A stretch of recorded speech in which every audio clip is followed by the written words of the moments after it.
I began my search for the elusive Mr. Fred Baker by searching for him at the last known address that I had for him on the Upper West Side of Manhattan. I didn't just know that this was his former place of residence because of the fact that I once worked for the Postal Service as a letter carrier.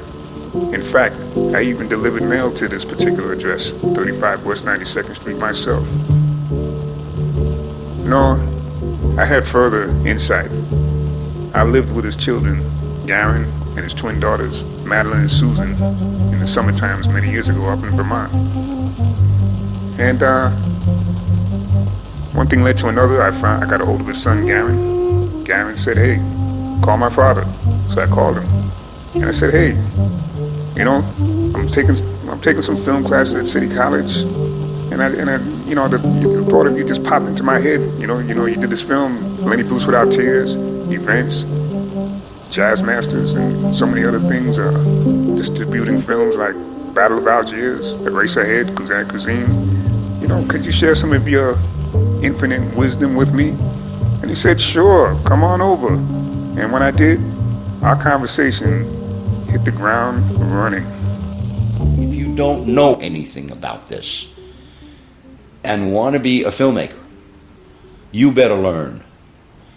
Because here I am, okay, I've had a lot of problems in the last 10, 15 years of my career, basically health problems and other things, and have had to take myself out of what I consider the asshole part of the business, the ass end of the business, which is the part of the business you have to learn, and that is the marketing, where you're going to fit, what niche you're going to fit into, so that when you go to get your money to make your movie, you can't just depend on Uncle Al and your father and his boss to give you the proverbial $20 to make your movie. It just don't work that way, because there's a lot more thought has to go into the marketing structure. I've done most of my work very underground, very handheld, very whatever I could find. This mic, if I were ready to shoot tomorrow, I'd have that mic offer you right now, you know what I mean? Or that camera. So it was always catch a can in terms of being able to make movies, because whoever had the money. Events turned out to be a lucky shot for me, because once we edited it together and got it to be shown at the Elgin Theater, which was this sort of like the house for offbeat underground movies at the time. There were two theaters, actually. One in the West Village or Chelsea called the Elgin Theater, which is now the Joyce Dance Theater. And that was where Events finally opened. Midnights, which was my idea. In fact, I became like the king of the Midnights. Hey, what are you going to get nuts? There's the Three Stooges, but hey, Curly, Mo! Right? Lenny Bruce was a friend of mine. And he had died in '66. And essentially there was a rush to what is the legacy of Lenny Bruce. As it's turned out, he's had quite a legacy in terms of a guy that was out there doing what we were all doing, which was making fun of the hypocrisy of the society at that time. Will Elizabeth Taylor become bar mitzvahed?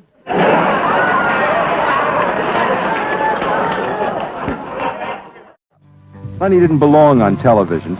He made it on college campuses and jazz joints. He was a stand-up comic who needed freedom. And in the early 60s, he thought he'd found that in places like the Red Hill in New Jersey, the Jazz Workshop, the Hungry Eye on the coast, and the Cafe Ogogo in the city. And in fact, he had. Married to Honey Harlow, his ideal Goyish chick, Lenny was snapping and bouncing his way through a life of one-liners. Honey bore him a girl child named Kitty. Lenny was happy. But when he and Honey weren't happy, they used drugs, mostly speed. And what it did was to make his comedy run a little ahead of his time. When Honey walked out on him, Lenny started to do routines about sex, about his own soul. He'd stand up and explore himself for laughs. And when he did it in front of the right audience, his performances rang with truth and beauty. He liked me. First of all, he thought I was funny. I mean, he could make me piss in my pants, but he thought I was funny. And anyway, I started hanging with him when he got out the next day. He actually used me as a drug connection too, which I didn't like because it had to do with the heroin. And I'd never played with that. I'd always just been grass. That was my thing. Grass and hash and maybe some acid. So I went up to Harlem for him a couple of times and I helped him with straightening out some of his papers. I admired him for who he was and what he did. And yeah, I mean, I was doing double duty. On the one hand, I could be a friend and I could be in touch with that kind of person. On the other hand, I was thinking, this is a movie.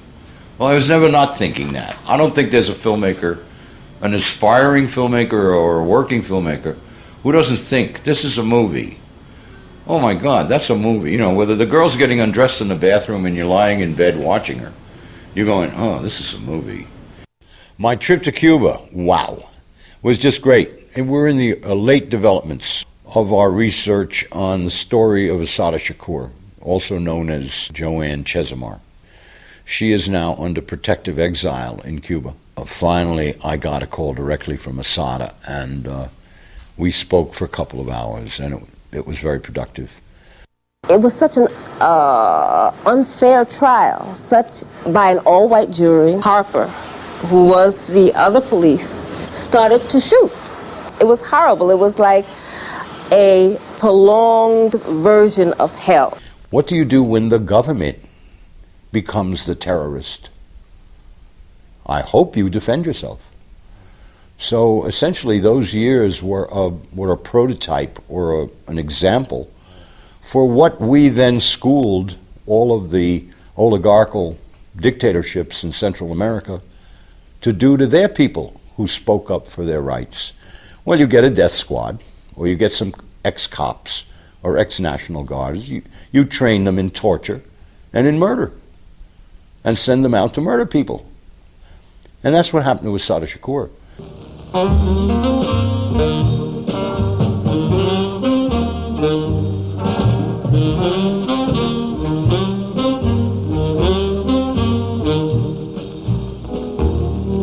My man don't love me. He treats me oh so mean. My man, he don't love me. He treats me awful mean.